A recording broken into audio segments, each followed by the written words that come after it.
ametulinda mwaka uliopita. Sasa tumekuja makambi ya mwaka huu, ni baraka tele tumepata. Mungu wetu ni wa ajabu, Mungu wetu apewe shukurani. Watoto wote ni wake, watu wote ni wake, viumbe vyote ni vyake. Mungu wetu apewe sifa.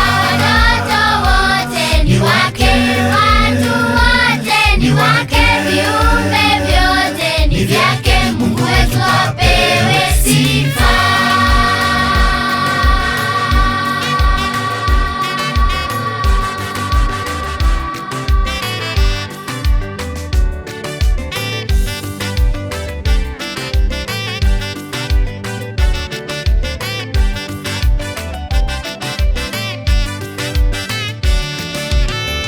Mungu wetu ni Ebeneza, Bwana ametusaidia umbali huu.